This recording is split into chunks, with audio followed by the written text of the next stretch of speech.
Sveiki, es pastāstīšu par uzdevumu, jeb vingrinājumu šodienai. Ir teiciens, ka plauksta ir mūsu pirmā grāmata.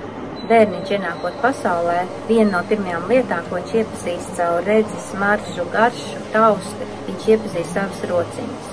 Šodien mēs zīmējam plaukstu, savu pirmo grāmatu. Un tagad dodamies pie zīmēšanas daļas. Tagad nodemonstrēšu jums šo te. Šis būs gala rezultāts. Šis bija mans pašas pirmais mēģinājums. Un reiz varu parādīt, ka neskatoties uz manām kļūdām, viņš tāpat izskatās pietiekoši labs. Tāpēc arī jūs nesaspringstiet šo te darot, bet pārvērtiet šo mācību procesu pār tādu, kas jums patīk, ko jūs izbaudat. Un tā ideja ir, ka mēs velkam pāri šeit līniju, un te ir nedaudz augstā līnija, tas ir tā kā, lai radītu to 3D efektu. Un tad atkal šeit uz leju, un šī te vietā man visvairāk radās kļūdas, kā jūs redzat šeit, jo šeit vēl es atcerējos, kad ir uz augšu jāvelk, bet te es aizvilku vienmēr līdz tai līnijai, no sākuma vienmēr.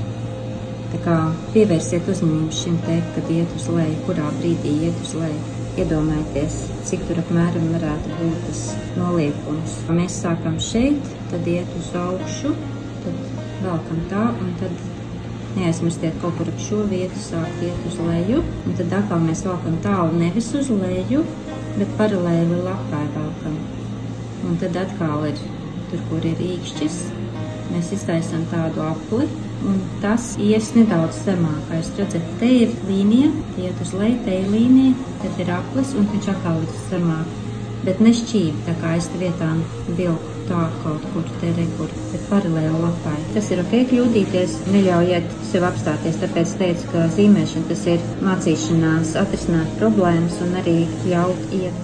Izvēlējos triādi. Un mans secinājums bija tāds, ka šie te tomboli, ko es izmantošu tagad, viņi visi, acīm redzami, ja pērk komplektā, tad veikalā ir iespējams nopirkt komplekts, kur šīs te krāsas mums nav vienkārši kaut kā saliktas. Kāpēc tas ir tik ļoti svarīgi? Ja tāpēc, ka tad, kad ir jāizvēlas kādas krāsas lietot, tad viņas visas šīs krāsas iet aplī, krāsa aplī kopā. Tieši šie toņi, vienkārši fantastiski saliktas krāsas kopā.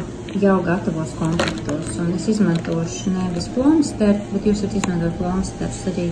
Šis ir mans pirmais mēģinājums. Šeit ir paralēli, tā kā šeit ir tas 3D, tik te daudz mēs velkam uz augšu, un tad mēs velkam uz leju. Vislielākās kļūdas man rodas personīgi šeit, šī te vietā, kad es nezinu, ko ar šo līniju tālāk te darīt. Tāpēc jāpaskatās iepriekš šādā te veidā valku, tad šeit būtu taisni, un te iet lejā. Pirmo līniju būtu labi šeit vilkt, lai jau skaidrs pašā sākumā. Sākam vispirms ar to, kā atvelkam plaukstu ar tādu zīmolīti, kas nav pārāk tukšs, kas nav pēc tam obligāti jāceļ ārā. Viņš dod arī tādu nedaudz ēnas efektu. Atvelkam. Tagad ķemēram krāsu un pamēram aizmirsies šo te daļu šādu.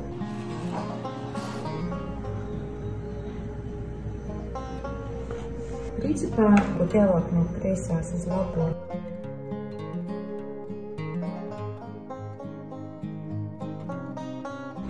Šis krāsu joslu platums varbūt ar pildspalvu arī zīmēs. Vienīgi ar pildspalvu zīmēties varētu būt darbs ilgākam laikam. Bet citreiz tieši tas ir vajadzīgs, kad mēs uzņemamies kādu lielāku projektiņu, tāpēc, ka mums varbūt ilgāk vai kaut ko padomāt, jo šis zīmēšanas process ievāk iekšā ļoti meditatīvi. Un te nekas cits jādara, kā jāvelk slīd. Un es ļoti bieži kaut ko klausoties, ko es daru, to, ko es klausoties dzirdu, pierakstu klāt.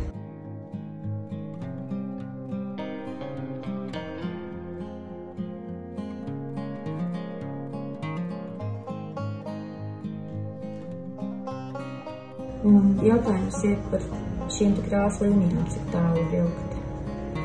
Kā jūs redzat, nav lielas nozīmes, kad mēs tā paskatāmies, citur tur šaurāk, citur ir platāk. Pirmajā reizē vienkārši visas krāsas jau kāds mājās bija izmēģināt.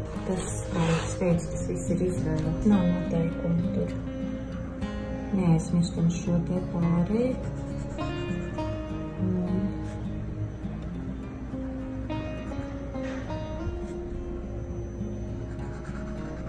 Un jā, vienā punktā vienkārši mēs nonākam līdz tam, ka mums ir jāpieņem kaut kāds lēmums, jo tāpēc, ka viena novilkta līnija izraisa to, ka var rasties kaut kas savādāks. Jo viena līnija ietekmēs otras līnijas vietu un pozīciju. Tā ir praktizēšanās lēmumu pieņemšanā, tā ir praktizēšanās, ka mēs ļaujam iet un arī akceptējam kaut kādas kļūdas. Un par to arī īstenībā ir visas šīs nodarbības. Praktizēt, induknēties, lēmumu pieņemšanu, kļūdu akceptēšanu.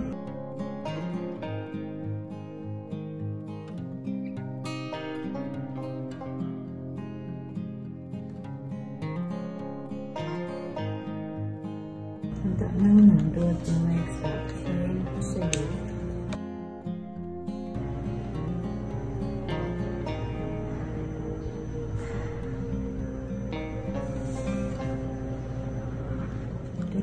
Turpiniet.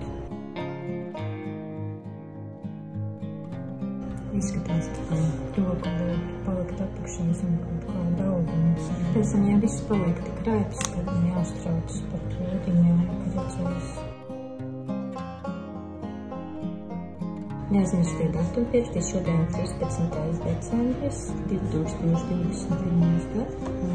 Arī varat pierakstīt klāt, bet kā es šeit pierakstīju, dažādas atzīmes priekš sevis, tad, kad jūs šķirat savu dienas grāmatu vai ko, tad jums ir ko paskatīties. Lai jums arī labi izdodas, izbaudiet savu laiku kopā ar krāsām līnijām.